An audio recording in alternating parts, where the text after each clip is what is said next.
Hello and welcome. Shona যাচ্ছে? Okay, we are starting a little bit late, but let's get on. We are gathered here for, it's advertised as a book launch, but the book has already launched, and we're going to have, hopefully, an interesting and lively discussion. The book is called The Great Padma, and it's published, yes, thank you, David. It's published by the Bengal Architecture Institute and edited by Kazi Khaleed Ashraf. We have with us some of the contributors. I will introduce them shortly. But let me start with a very brief introduction. When I think of the Padma, or Padma, I think of how capacious it is. It makes room, it takes room. And its caprice, its magnificence are all legendary.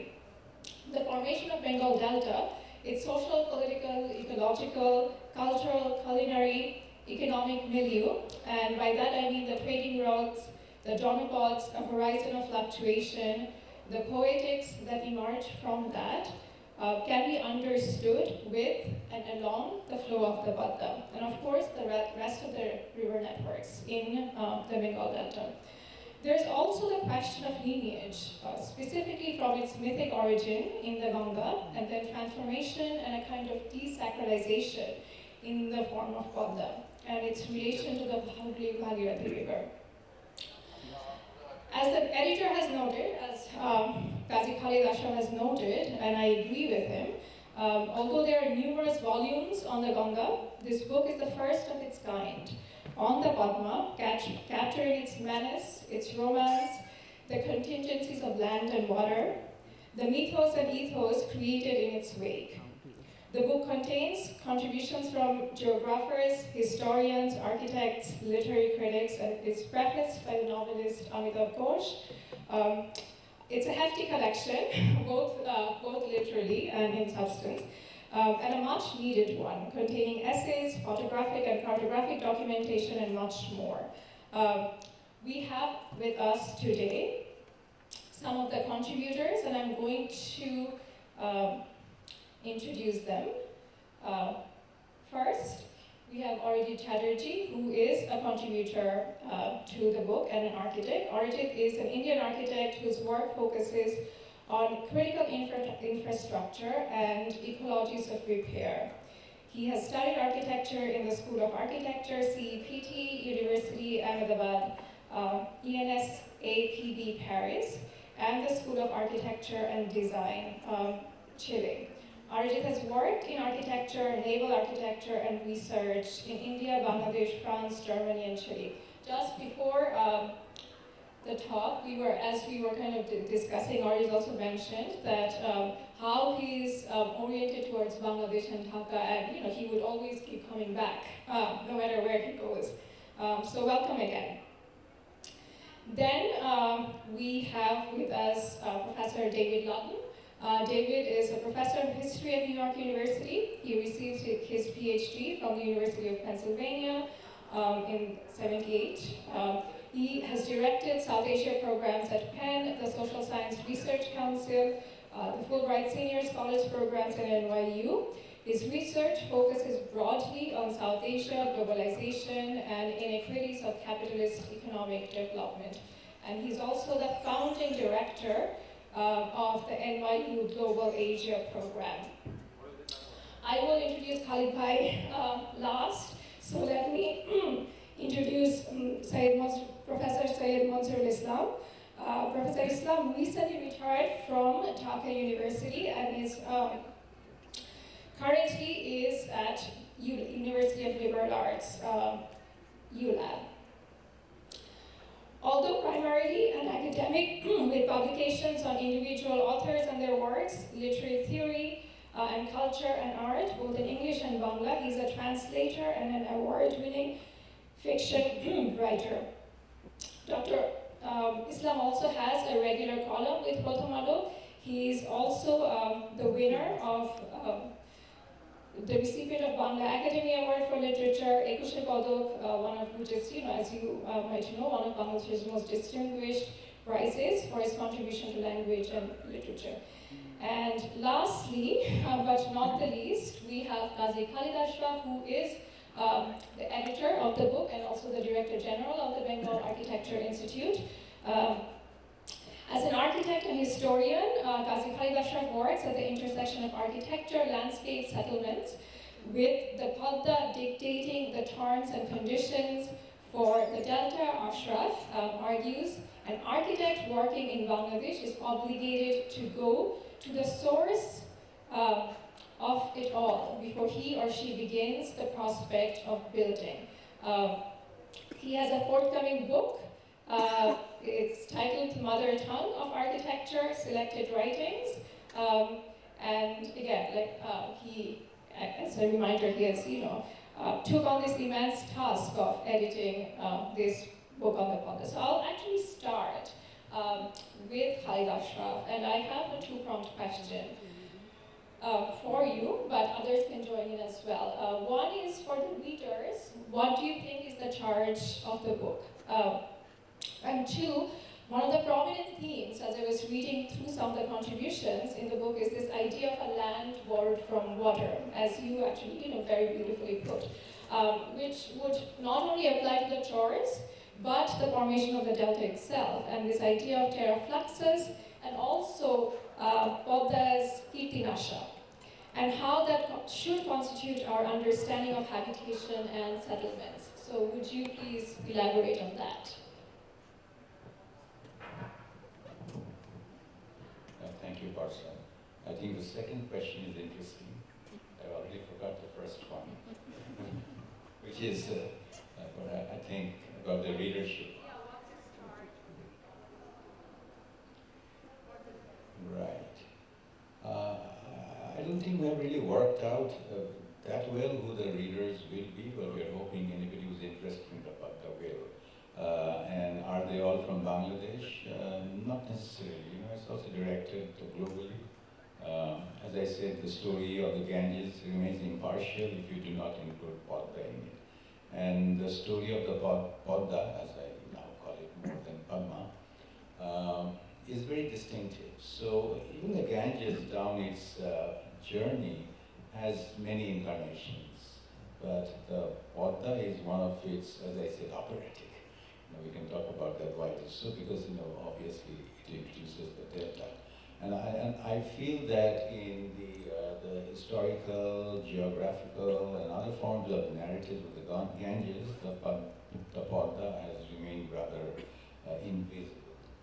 So anybody who wants to have a fuller sense of the Ganges, wherever they are, that's what. And for readers in Bangladesh, although it's written in English, sure it's still accessible, as I think Professor Rahman Suman said yesterday, without the text, even then it has its narrative. The book will explore for the reader the geological history,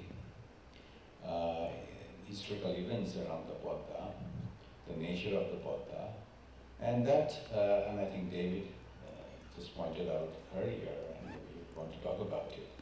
River has many narratives, so there are many ways of looking at the river. So for the readers, this will be a window of looking at the river in many ways. And what river other than the Padma? So that's question number one. Question number two, I've forgotten. Terrace fluxus. Terrace fluxus, right. Which is, of course, a dear topic to me, evolving as an architect trained in the nitty-gritty things of construction and perhaps the aesthetical stuff of objects and spectacularity.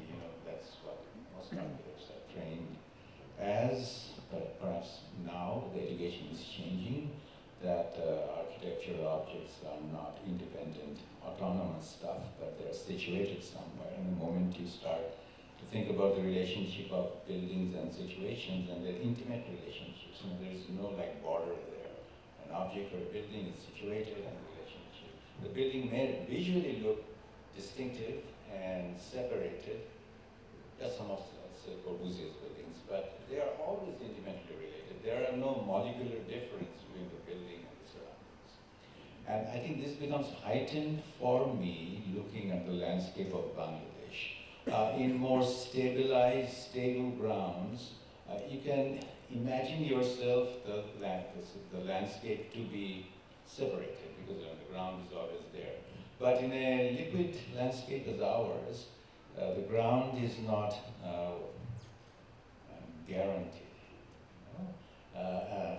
Maybe in some parts of Dhaka we have the fiction of stability, but in the rest of the country it's always a fluctuating situation. And that, when I start to realize that, I don't know, when 15 years ago or so, I think my interest shifted, especially thinking of large-scale situations, the city. And the city in relationship with the landscape, but the landscape, I mean the Bengali landscape, and which the liquidity and all that. And I began to explore what that liquid, so-called liquid landscape is. And we're trying to figure out numerous ways of giving it a name. Recently, I think we came up with the term terra aqueous, terra and aqueous, and there's the terra fluxus, versus the stable terra. So, and I think that, of course, that led me, not directly, to rivers and finally to the Padma. My encounter with the Padma is another sort of parallel narrative, but I think they coincided. And I think, just finally to answer to your question, not only for architects, anybody to think about existence in Bengal or this part of Bengal, one has to reconsider or even reconceptualize what this sort of fluctuating landscape means. It's just not a poetic term. Sounds very good actually, fluctuating landscape. But people live with the fluctuating landscapes. There's a rhythm to it, there's oscillation to it, and there's also terror to it.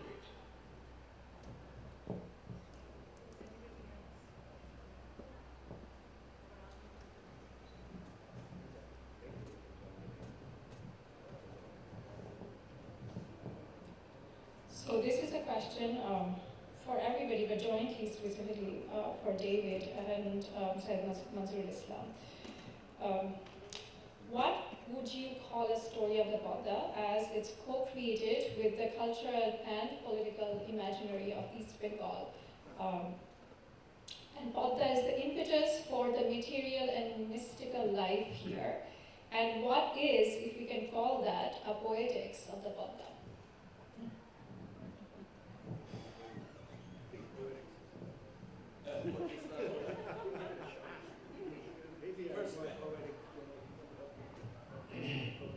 Well, it's a very difficult question because a number of things about Padma should be settled first. And I, like Khaleed Ashraf, also like to name the river Padma, not Padma. We had a long discussion about the English title of the book. He suggested Padma. I said, no, if people Google, they will not find Padma. Still Padma, so we have to go by that. But we all call this Padma. We talked about, first question was about the connection with... How, when you think of the river, how the river is co-created with the political... Exactly. Yes, this is a river, as Khaled Ashraf earlier saw on some occasion, has been secularized from the mythical origin that you have attached to Ganga.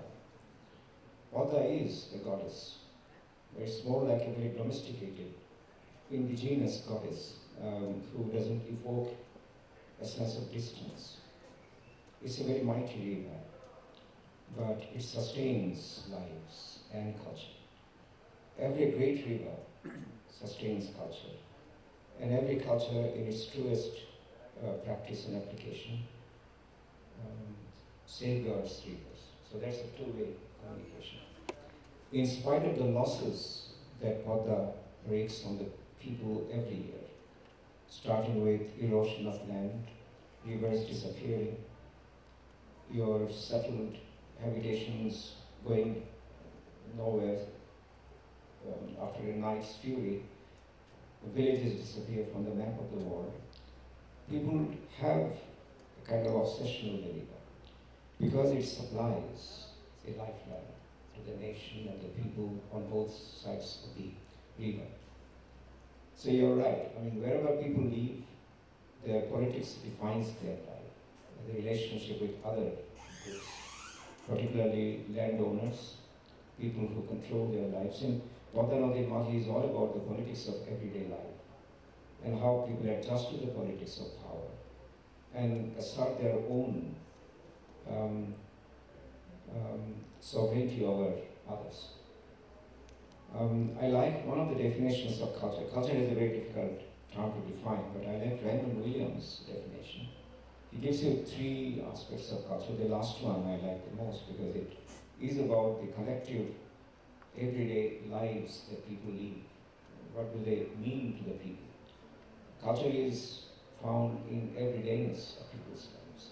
In that sense, Padma reflects people's culture, and people get all the inspiration of cultural construction from Padma. So it's an intricate system, just like the ecosystem of the river. It includes various groups of people and how they make their livings based on Padma and their creative inputs also centered around Padma. My first encounter with Padma was when I was a school student. My father took me to Padma on this iconic journey vehicle, the rocket launch. And what a time I spent, and I fell in love with the river because of its power, very raw power, also its beauty, and also its changeability. It's one of the rivers which changes from moment to moment. And my last encounter was a few days back when I crossed the Padma bridge and found signboards saying Padma's Nodi Shashan, governing the river. I think this is preposterous if you apply it to Padma. As preposterous when you say somebody conquers the Everest. Now what the Everest does is, in its magnanimity, offer you a small window of opportunity in which you just scale the summit. And then if the Everest is pleased with you, allows you to come down. Same thing with the river. So to answer your question very briefly, I suppose the intricate nature of man-river relationship also applies to Padma, but in a magnified scale. Because the spread is so wide, and the land it controls is about 40% of the total landscape, landmass of Bangladesh. The second question is about the poetics, isn't it? To understand how Padma manifests itself in all its glory and might, and also moments of calm and serenity, one is to read the Chinna Patra of Rabindranath. Now, those letters were written to a 14-year-old niece, but these were basically written to himself. It's kind of his conversation with the river. And every mood of the river is captured by Chinna Patras. There is hardly any mood which he has left untouched. And the mode of meditation and contemplation, cut across by the fury of people losing some village or their problems. So the poetics that Padma sort of authorizes, if I can use the word, is something which is not very classically defined beauty. I mean, you cannot apply the classical sense of beauty in that poetics. It's raw. Because on the one end of the spectrum is sheer imagination. On the other, the life and blood of the people. Padma, remember, is a graveyard. I don't know how many people have died in the Padma. Every Eid season I heard about the launch mishaps and people dying. So it's a graveyard as well as sustainer of life. So I suppose the last question I answered in one sentence. The Baul tradition has it. You have life and death, the visible and the invisible, the mighty and the weak, brought within the same fabric. So it's a tapestry, which is always a work in progress, because every river is a work in progress. I don't know if I have answered this question, Parsa. I just add two things here. One is about so many people dying in the Padma, but also we go all the way upstream from North India to Bihar and all that. Buildings collapsing, cremated people all across the Ganges, all pulverized coming into the Padma. And if I take Acharyabhati's point about then they transformed into clay, brick, and buildings, that's a great transformation going on there, metamorphosis of things. That's one. The other thing is about Googling Padma, which I tried. You can try too. The first thing that pops up is Padma Lakshmi, chef and former wife of Salman Rushdie. So that's a big one to try. That's trending. Not very much trending more. David, that's the question. Uh-oh. I am less poetic, I will say. But I will again refer to one thing, which is that the linkage of the Buddha to the Ganga is part of the poetry of the volume, actually. And Khaled has also referred to in his remarks. That linkage, I think, is a physical one, to be sure, but more importantly, from my point of view, it's a historical one, built on the fact that the colonization of East Bengal actually of the dominant groups in East Bengal of Bangladesh, actually did come from the west, and did come down that direction. And it was most powerfully mobilized, these forces, from the 14th century with the Turkic migrations down the Ganga into the eastern parts of Bengal, within which the political structure of eastern Bengal was linked very closely with the West and with the Ganga. So that this poetry of the Ganga's relation with the Buddha is actually a very strong historical one about the settlement of the East in relation to the West. And I think it's worth keeping in mind, of course, that it's also a story of agricultural colonization and domination of the groups that were already in the East, the migratory tribes, the mobile people who were here, who were not settled, the fisher populations and groups of people who were variously subordinated or displaced by agricultural people, who were then, of course, supported by military and commercial groups. There's a wonderful representation of what I call gangetic territorialism in the ground floor here, with these peasants holding up the, I don't know whether people have seen it, but they're wonderful at the entrance. These peasants are holding up these palaces.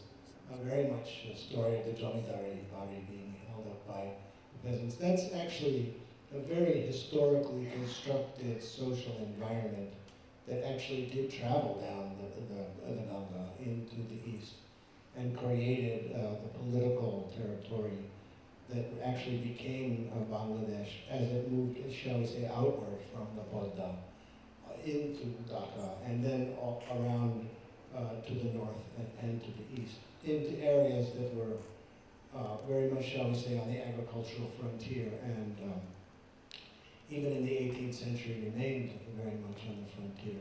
So looking at the Buddha from the perspective of its relationship to the rest of Bangladesh historically is actually a really interesting phenomenon that this volume really opens up for us, thinking about Bangladesh as a space of historical settlement based on mobility of rivers and along rivers and among peoples who live in and around rivers is really quite important. With that in mind, looking at the Buddha from a perspective of other riverine environments actually is opened up by this volume, one of the things that this volume really does do. In addition to, shall we say, glorifying the Buddha in great detail, which is what my friend Khaled is very good at doing. In addition to that, you'll see if you get into the text, and also the pictures, including the cover, I have to say, you'll see the Buddha really only makes sense in relation to the larger river systems within which it's located. I always have to point out that the volume of water running through the Buddha today was not running through the Buddha even in 1700, The Brahmaputra changed course in 1783 precisely, 1787 precisely. Up before then, the waters of the Brahmaputra, the Jamuna, actually flowed into the Meghna, which was actually a much more powerful force in the formation of the delta for thousands of years before the late 18th century. The prominence of the Jamuna and its relation to the Porta actually is something that's happened primarily in the 19th and 20th century. So this idea that the physical environment of Bangladesh is constantly, shall we say, on the move, and its perspectives constantly need to change in relation to that, I think is a really important lesson in this volume, which is, and I will just end by saying, which is punctuated very beautifully by the emphasis on the Butta Bridge at the end of in the book, which I have to say that Raman Soban talked about very beautifully last night when he was basically describing it as a monument of Bangladesh's modernity, but also potentially monumental, shall we say, manipulation of the river that may or may not look so beautiful 100 years from now. That's what it looks like today. So this changing perspective on the spatial environments that is opened up by this book through the river systems and through the relations of the river to the humans who are constantly manipulating and trying to change and survive and alter the nature of the rivers is a really wonderful contribution to this book. And I'll leave it at that. Thank you.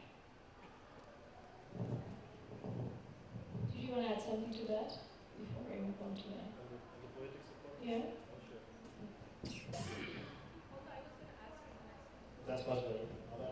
Okay, yeah. So, I mean, Arijit, as I said, contributed to the book, and I was kind of going through his drawings. So he basically redrew. Rabindranath, as some of you may know, spent considerable time here, and some of his more well-known works were written on the Buddha. So, and he was on a Vajra, and Arijit kind of redrew the Vajra. And there can be elaborate reconstructions in drawing in the book. So I would kind of ask you, right, what was your kind of experience drawing the Vajras, and what kind of life world did you imagine for Rabindranath? And again, returning to that question, right, what is the poetics of the Buddha in your mind, and also in relation to Rabindranath's works? Well, I've been drawing boats for some time now, different parts of the world, for my personal interest in the nautical and maritime histories that connects different cultures. But I was born in the north of Bengal, and I remember my grandfather asking me not to go to the river because I was not river-minded. I would not know how to behave around a set of rivers that place in my uncle's place where I was born. And much later, when Kazi Khaleed asked me to see if I can draw these boats, which not just one, Tagore had 10 boats, one of them which I managed to draw, it's also called Padma. It is terribly difficult to draw a boat from a description, and that led me to read a lot about Tagore's journey from Thakurbari, Jurashapur to Shilaidaho, and the reason that he came to Shilaidaho and took shelter in this boat, and the descriptions are in Chinnapatra, the letters that he writes about his days in the boat, and there are very minute descriptions of how he would set, almost like setting a picnic in the river shore areas, the Nomad Islands. He would take his family there, he would have his cooks and his servants, and a very sacred space for himself, where he would create the condition for himself to understand the river, which was fundamental, and later came his writings that he would engage for a long time. And drawing these Vajra boats, which are basically for the draft that they wanted the boats to be flat, and it can take any river, but also the only thing that Tagore specifically mentioned is about flow. And that's how they divide, and he said that the flux and the flow in a river creates the condition for for himself to understand life around and in the river. Now, when he says life in the river, that is basically himself being suspended in this boat and being held by the boat, which is looking at land from water. So the sense of land from river, which is barely, we don't talk about that much. We always see the river who's coming from land. Nodi part theke nodi ke dekha. Nodi theke nodi part ke dekha is basically seeing the world from the boat. And that is completely, to my understanding, and in Shantiniketan over long discussions that led me to draw this boat is basically another unfolding of Tagore, that how he saw the world. And that is beyond my explanation. That's quite clear from the writings that Tagore had left for us to reflect upon. Is his understanding from the world is by means of the Bajra boats and the Tagore family had in Shilada is quite different from how Tagore saw the world from Jurashako, and from also that the descriptions of life in river, the descriptions of how the river behaves as it turns, twists, and also how it creates the conditions for one to rest and reflect, is also a description of the plant geography of Bengal. It's also a description of how life sustains itself with the river. And if you translate that in English, a basic understanding is Tagore saying, no, there's Shange Bhavaja. Rivers are good to think with. And that thought, I think, in the poetic sense of the term, is quite distinct in Tagore's view. And that thought takes a distinct shift when you see even setting up a voyage on the Padma is very much like taking these pauses, these journeys which have different stages of you being accustomed to the river. You have to have that practice of being with the river. So the practice of being with the river includes poetry. And when a poet ventures into this, he has to have his gears started. And that is also the sales, the food, the days that Tagore would like to rest, and he would like to write, and he would like to be in a specific corner, the meander of the river. He would specify that. He would specify the sand and the silt, which he would rather prefer to see the nature of the water, and that is what he's writing to his niece in many aspects. And so, yeah, I mean, it was quite a challenging task, to be honest, to draw these boats, and I'm sure that the other essays that contributed to the book actually connects to the process of understanding the journey of the poet, of Tagore to be specific. And I've known Bodh from the other side of Bengal, but through drawing up the Bajra boat, I think I qualify to be a resident around the Bodh. With that. Yeah. And I'll follow up on this later.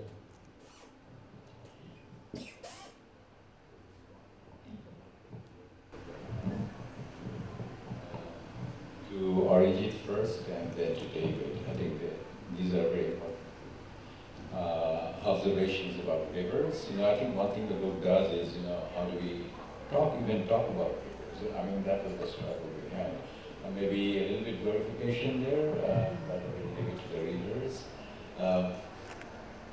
What you asked both Manzoorul and Arijit about the poetics involved with the Bodh, especially with Rabindranath, reading Chilma Patravali over and over again. I wouldn't call it poetics. Of course, he had his poetics. He wrote poems and songs and all that in Shilada, on the boat and other places. But I would call it, now I'm thinking of Rabindranath as really a phenomenologist of rivers, or even a geographer, if you don't like that term. Because the way he was describing the details that Arijit mentioned, sand, steel, dark pits, algae, and how the boats, the sound the boat makes, he's not making things up. He's not using metaphors or symbols or other things that you would do in poems or songs. It's just sheer description, as in phenomenology, pure description. And that is wonderful, and that's why I said that going back to an architect working in Bengal, one should read Shimla just to have a sense, how rivers are to be described. And he wrote some of his poems or songs, I think, in different kinds of weather. Even in a storm, he wrote this. And the notion is practice. Practicing being on the river in with different sort of climatic conditions and how he could then produce whatever he did. So that's one remark I want to have. But what David mentioned is very critical. Of course, Padma is part of a riverine system, and whether it's part and also at the same time distinctive, good question. It receives water from the Brahmaputra, Jamuna, and the Meghna, and they get various names, and yes, the volume of water increases. In 1787, there was no Jamuna as it is now. Whether it was even a canal, we don't know. In James Reynolds' map, before 1787, there is not even a canal. But James Reynolds did not quite mention, it was lean waters, but we're not quite sure at this time, not quite sure. We have geographers here, Sanjana, who have investigated that, and is what is in the book. But this is a very important question. What was Padma like before 1787? Or even earlier, 300, 400, 500 years ago? Historians who claim that Ganga actually flowed through Hooghly Bhagirathi historically, and the big flow was through that channel. They would claim that Padma was a canal. And they say it because Padma is referred as a canal in one of the Georgia poems, Padma. And whether that writer, Bushuku, I mentioned that yesterday, whether he was actually referring to the big stream of water or actually a canal, because if you can see that there are multiple streams going through, we don't know. But historians have picked up on that. Look, Padma was a canal. And Ganga actually flowed through Hooghly Bhagirathi. And there is that little not little, big contention here, like through which channels, Hooghly Bhagirathi or Padma, does the big flow go?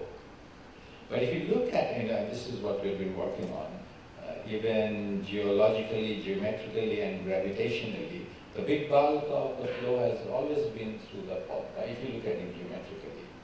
And so in that sense, Padma is not a channel, it's the ongoing flow, while Hooghly Bhagirathi is a distributary technically. So, but the point is there has not been a resolution to the question.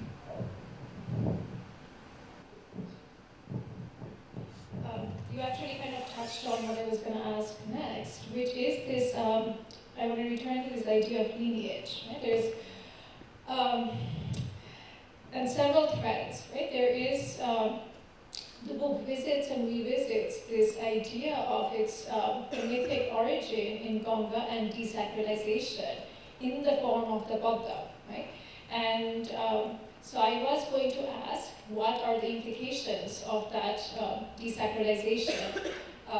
Number one. Number two, who is that successor of, Ganga, right? And why does it matter? Ganga, Padma, and Hooghly Bhagirathi. Why is that, debate important? The book enters into that conversation, right? And the book, I think, kind of lays out certain arguments, and in your essay also, kind of you lay this out very cogently. So if you could reflect on that, and kind of on a personal note, and I've shared this with Khaled before, like so my mom's family, my mother's family is from West Bengal, right? And both the Hooghly and the Damodar River, right, figure very prominently in the family lore, and my father's family is from Narayanganj. And so there's the stories of, Buriganga, Shitabakha, Padma, Meghna, all are very prominent. But in kind of the inside kind of family stories, in my mother's, and she would kind of, always say this, right? She's from kind of the earth there in the West Bengal where she's from, it's red, right? It's red earth. And in Narayanganj, it's Kada, right? Khana Khando. And so this higher ground versus lower ground, right? And this matrix of mud, right? And this region of Bhati, right? And lower ground. And this idea of, right? how is that tied to kind of that understanding of the people and this desacralization? I think the book touches on that, but I would want, Khaled and others to kind of reflect on that.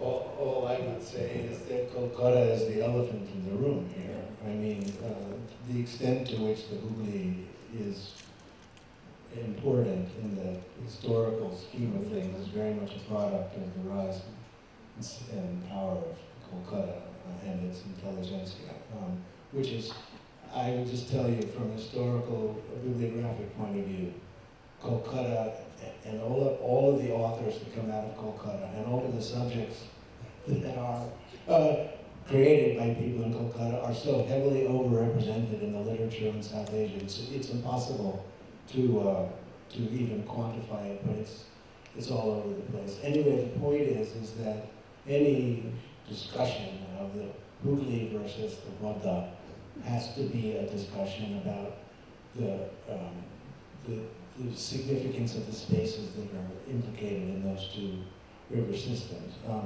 As Rahman Subhan said so brilliantly last night, Farakabad barrage was set up in order to try to save the Hooghly Bogorati, and it was a total disaster. So there we are. So that's all I have to say. Yeah, but this topic is actually touching the hornet's nest. Ganga is not flowing through Hooghly Bhagirathi, and my dear colleagues in West Bengal or people writing from there, I think there will be a discussion from this topic. What I can say is that about the desacralization business, which we are using a modern term here. It happened in gradual form historically, even before colonial times, with Navadvip becoming the Brahmanical center or Hindu center, right? And that's like before the English, and the Hindus came from the south of India, and they established a strong hierarchy of religious sort of strata and all that. And of course, East Bengal was really way out there, even within the Hindu stratification system, and there was this discussion of Ulim Brahmi. And even if you went to East Bengal and came back, you were already degraded. This is what an English historian called theory of degradation. So it happened with the religious stratification as well with the flow of water. So because the water is flowing down there in the Padma, that cannot be of any sacred value. So what I'm saying is that this is happening before colonial times. So the Hooghly Bhagirathi channel, the Ganga, the mythical Ganga is water that is allowed to flow through Hooghly Bhagirathi in the imaginary, but also it's called Hooghly and Bhagirathi, you know that, right? And this is immediately followed by the European, Portuguese, Dutch, English presence for commercial reasons in Hooghly Bhagirathi, and the two then collide, not collide, they actually is overlaid on top of each other, and therefore that channel gets a higher glorification than it is. So that's the thing that I want to think of. So now You should have right? that's what you meant. That's what you meant. Since we're talking about the Zamindars, I'll just try to establish this point in the intersection of history and geology in a way that in a very broader sense of the term, that the meandering river, the river changing its course, and it's much before the colonial times it has been happening. It's 1895 that I record a case of a zamindar in Moymonsin who also had land in Narayanganj. But he's fighting a case with the East India Company, and he's representing himself in London. And I'm freshly coming from reviewing that case, so I can tell you what he's fighting for, and maybe in a year's time I'll tell you what exactly is the fight. But he won the case, and he got to document his land, which he had been paying tax to the East India Company to grow and cultivate his land. And he realizes that he has been paying tax on the river because the river has already taken over the land, and over time that his zamindari, his whatever he owned, is gradually being eaten up by the river. So he goes to this entire, he succumbs to this process of documenting the river, which is also, to my understanding, which was the British primarily was engaged in mapping this landscape, which completely defeated them in many sort of ways that they ended up in the discussion of much later in contemporary history. In when engaged with the river, we can say Farakka as its major manifestation, and again, in a very broader way, but the Zamindar's fight with the river and his documentation of his case, putting his case across the, basically putting it across the British government in a very formal way. The moment he documents and the surveyor comes and checks his drawings, another set of drawings produced by the British surveyors, is again changed. So he goes into this periodic, repeated documenting of his estate, and the council comes back and checks it and says, no, we have to do it again. So this entire act of understanding what is land and water, and the current scholarship on the river, which is like humongous now, is to understand this binary. I think the history of this geologic formation of the Himalayas basically draining, and with the Bodha, it finds that outlet is much broader than the meta-narratives of how the river, talking about Hooghly, is just a stream which we happen to have with colonialism, with the British. We happen to find Calcutta, which is almost like a Made, which would situate the project of colonialism in India. But as rivers, as streams, it was another. It was not a part of the Ganges which flew, where the Syed is fighting his case. You barely find any land acquisition or description of any sort of struggle with the Bhagirathi, because the Bhagirathi is properly trained by the system itself. Bhagirathi is not part of a greater system which has downstream dynamics that is shared by the Ganges. So in an act of history, when it encounters the geologic facts, a lot of these meta-narratives find itself isolated. And me, I grew up next to the Ganges. I don't recall any history of flooding of Calcutta as such. Neither did my great-grandfathers. I don't have any. Yeah, we do share the pangs of Bengal family, but that has nothing to do with the facts of the river. That's as much as we associate with the political history of cultivation around the river. So there is this fundamental flux and flow within a system that defines life and its occupation, which is a singular stream and its greater command over the stream, where Bhagirathi is not a part of. And it's an engineered stream, and it's definitely from the Cotton and Cotley schools. I don't want to get into details, but it is now definitely it's an engineered flow on the channel. But I think even historically, if the colonial project wouldn't have been there, hydrologists would really conclude that this is a lost stream of Ganges which didn't take that turn, and there was no possible way that the Bhagirathi would. The way we in Kolkata we call it the Ganga, but it is not the Ganges. I think to clarify what you tried to do in the book, that the name Ganga is in Bengali it's just a river. Kali Ganga, Veli Ganga, Ganga, Gange Jai, Usulpur. So I think the Gangification of other rivers has many layers. Gangification itself, the idea of the project itself suggests that I want to be Ganga. I mean, Ganga knowing. See, there are a lot of these, I'll say something, Onekra Goyate Jai, Vidova Bangali, Mohila Goyate Jai, to be close to the Ganga. Majorly people around the Bhagirathi, they want to find a confluence.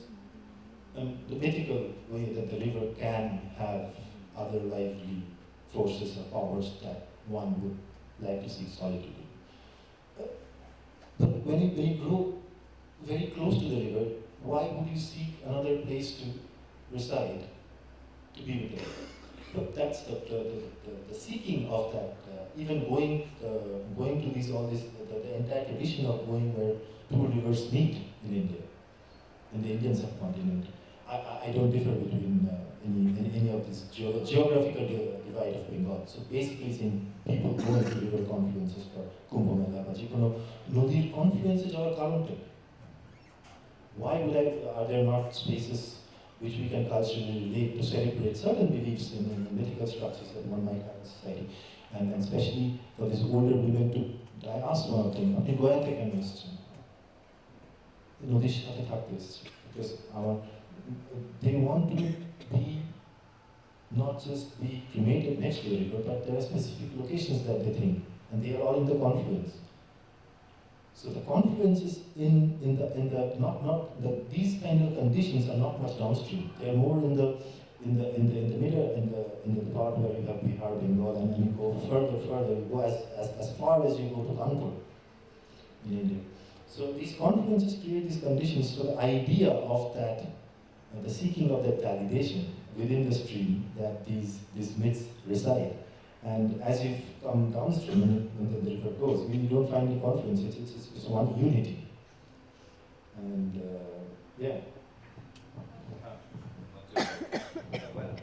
I'll just make a few brief comments. Very interesting conversation going on between Khaleed Ashraf and Arijit here. Confluence basically means where the finite meets the infinite. The river ends and the sea begins. So that always boggles the mind. And so people are willing to go there just to see how their lives, their finite lives, would spell out in the bosom of infinity, if you will. So that has always driven people to choose those places. Any confluences are supposed to be very sacred places. The other thing about Gongafrication, if I can use your term, in East Bengal, there is not that much of a craze to be known as Ganga. That Parsa raised the question of desacralization, yes, but they have never been desacralized. It is rather a non-sacralized river. Ganges was sacralized, and the sacred myth of a river, we know that, is not seen in its hydrology, in its geological formation, or its flow, or its fluctuations. It is in popular imagination. And that popular imagination of East Bengal people did not probably have the same chord as the popular imagination of people living in Benares and other places where the Ganges is a very sacred river. So nobody gets purified when they take a dip in Padma, where it happens in Ganges, isn't it, Ganga? So that probably is the kind of difference between East and West Bengal that I was talking about. And so when Padma began to flow through Bengal from Rajshahi, it had to reflect the popular imagination, which was so happy to see the river as a lifeline, providing food and sustenance of life. So it became mixed to the popular imagination in that very workaday sense, not in a very sacred sense. And the other thing, Parsa, you raised with the question of since when Bhagirathi, Hooghly, and Padma became binaries.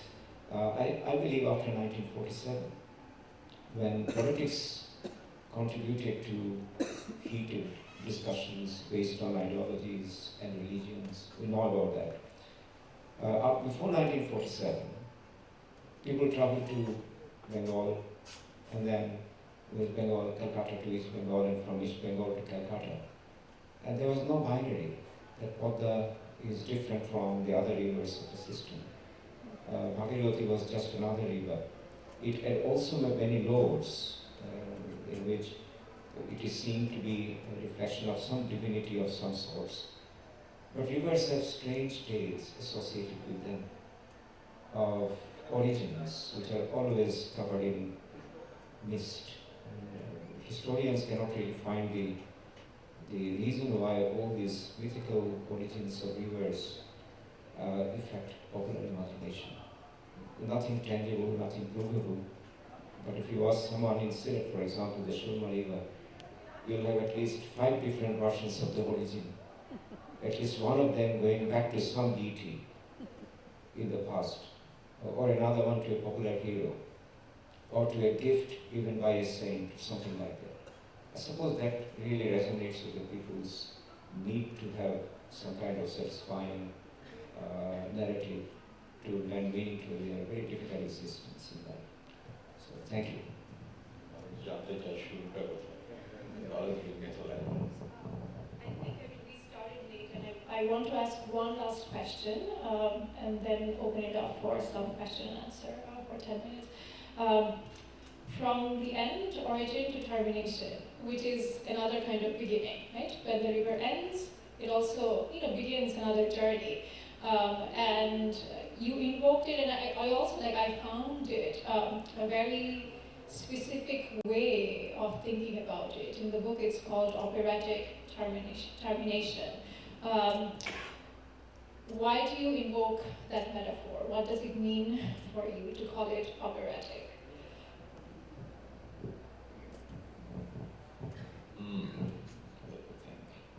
Well, because until the point that the Ganges bifurcates, which we cannot agree to, the mainstream, that's debated, Padma and Vivagriti. The Ganges maintains a channel-like form, more or less, but from that point it begins to bifurcate more, and that's the creation of the delta.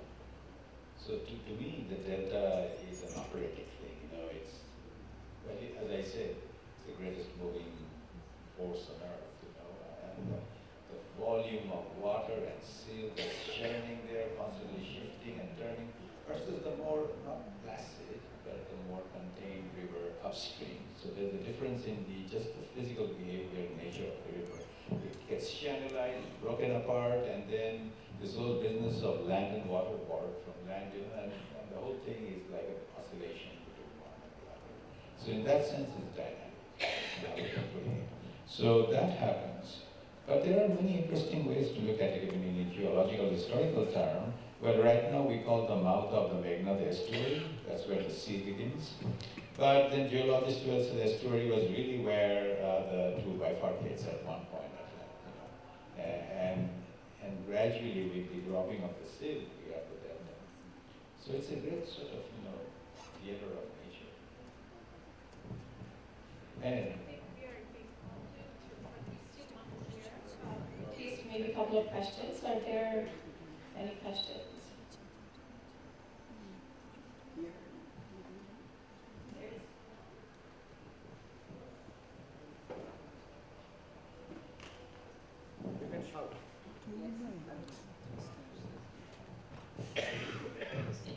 Thanks. My name's thank you very much for a fantastic talk on a lot of the history behind the Padma. I'm Douglas White from an engineering company called McDonald. We're working on the Padma River at the moment. So curious in the context of the rivers becoming more erratic as a result of increased flood flows due to climate change, and also this sediment wave which is passing thicker down the Brahmaputra River, which has been ongoing for a long time. In terms of the future of the river, and what you see as some of the kind of solutions for people who are living around the Padma as it becomes more erratic as we go forward.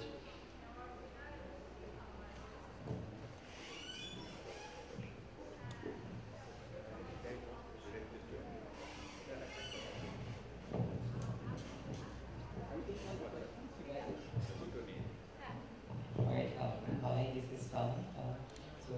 My question is a bit on a different note. So, as we know, all the rivers have been declared as legal entities in Bangladesh. And so, how do you really see Padma being declared as a legal entity and as a living being? And how can we, sort of like reconceptualize our relationship with nature and river in general, especially with the kind of development project that's currently going on, including the Parsa Bridge, and how that's really impacting the flow, because I'm not sure, the kind of the current development ideology that we have. I'm not sure how that's really impacting the malleability of rivers, because rivers are also always changing, and they need rooms to, kind of like also change their flow and the course. But of course, that has always been impacting, human settlements. So, how do you think, what do you think the future of the Parsa is, as the current river systems are being constantly impacted by, myriad of development projects?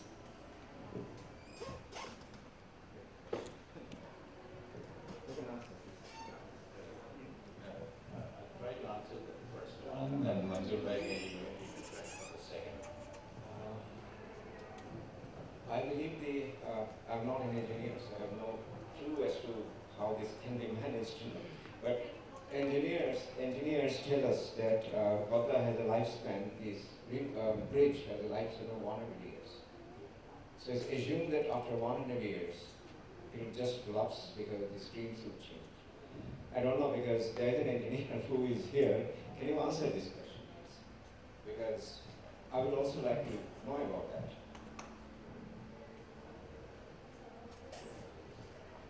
I guess my question was more in relation to the fact that the river has provided such a source of stability in life for so long, and it's so central within Bengal culture, and this is something which is potentially changing with the increased erratic behaviour going forward. So I just really wanted to hear some thoughts from some non-technical people as to what the impacts might be culturally or otherwise.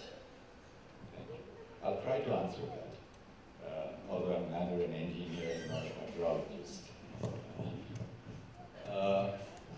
I'm not quite sure if you can claim that the Padma is now more erratic than before.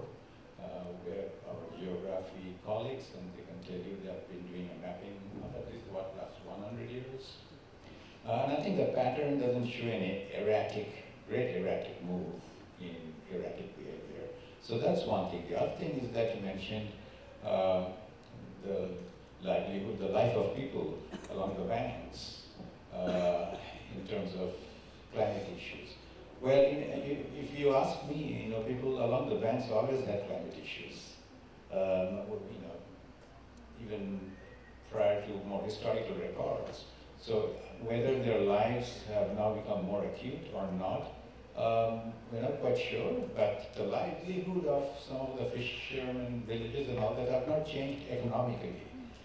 But whether the behavior of Padma wreaks more havoc on them and how they deal with that, well, they've been dealing with that. More or less, more or less. Right? So that's okay.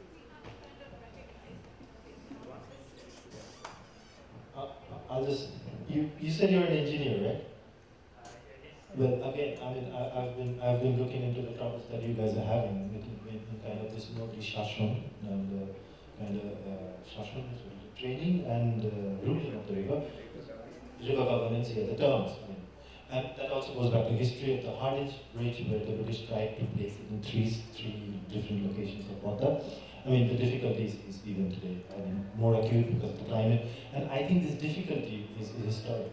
And it's not just an engineering problem. It's not a problem for an engineer. It is the sheer nature that the river system of water is principally taking part in shaping the delta, not just on ground. It creates the monsoon. It invites the winds from the Indian Ocean with that amount of speed, which directly confronts the Himalayas on another geologic level, which is draining itself to the system. So if you see this entire process, we are talking about a different time scale. And since that you define the river, the bridge, as you or anyone can certify, yeah, anyway, that we say that this bridge is going to be standing for 100 years. Okay, that time and the geologic time is poles apart. The making of the condition that Padma means to be bridged itself has a history of millions and millions of years for the geologists. And we are trying to guarantee for 100 years, I mean, including the British, we definitely have a problem.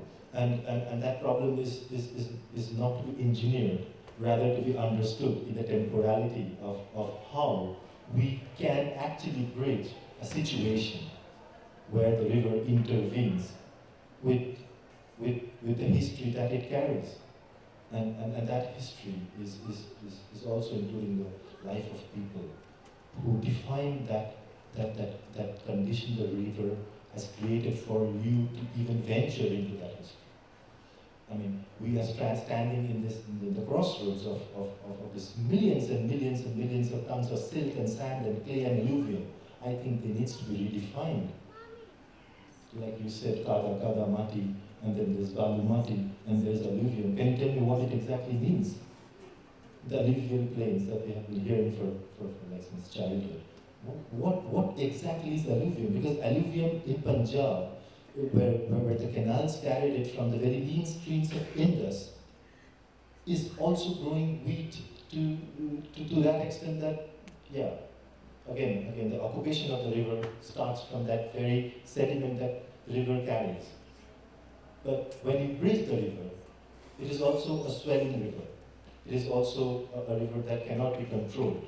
Hence, the entire idea, the methodology that you have to, not because you're an engineer, or the challenge in hand is to bridge. You bridge histories. And if I'm a geologist, I'm not sitting here because I'm already out of my capacity to bridge a fragment of that. So, I mean, I don't think there's an answer to that question because of what I'm trying to I myself understand from my own research is this sense of deep time that the river carries. It's still going on now that we are talking about it. I think that partly answers your question. On that note, we should end. Again, thank you for being here. Thank you for asking questions, and hope you have a wonderful afternoon. And thank you to our speakers.